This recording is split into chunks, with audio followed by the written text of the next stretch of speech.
ఈరోజు ఎట్లయినా సరే ఉండిగల్ల పగలగొట్టాలని నిర్ణయించుకున్నా నేను మా చిన్నోడు ఇద్దరం కలిసి. నేను దేనికోసమో వెనక్కి తిరిగి చూసేలోపు దాన్ని తీసుకొని మొత్తం పగలగొట్టేసిండు నాకు తెలియకుండానే. తిరిగేసరికి షాక్ నేనైతే.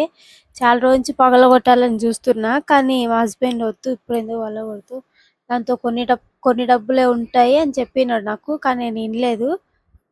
ఎన్ని డబ్బులు ఉంటాయో చూద్దాం దాంతో. లాస్ట్‌కు నేనైతే అన్ని డబ్బులు ఉంటాయని అనుకోలేదు.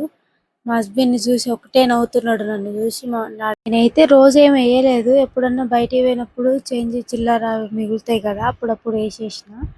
చూద్దాం ఎన్ని ఉన్నాయో. మా చిన్నోడైతే ఎప్పుడప్పుడు పగలగొట్టి దాంతోనే తీసి ఆడుకుందామా అని చూస్తున్నాడు మట్టి మట్టి కుండతోటి. చూద్దాం ఎట్లయితుందో. డబ్బులన్నీ లెక్క పెట్టేసినాం. చూద్దాం ఎన్ని డబ్బులు ఉన్నాయో. చాలా వరకు డబ్బులన్నీ కొంచెం చినిగిపోయినట్టు, కొంచెం మట్టి పట్టి ఒక అంతా ఇదిగా అయిపోయినాయి. ఇంకా కొన్ని రోజులుగా అట్లనే పెట్టింటే మొత్తం డబ్బులన్నీ పాడైపోయేటివి. ఎట్లనో మంచి పని చేసిన అని అనుకుంటున్నా నేనైతే. చూద్దాం ఎన్ని ఉన్నాయో. మొత్తం డబ్బులన్నీ చూసిన మొత్తం మంచిగానే ఉన్నాయి.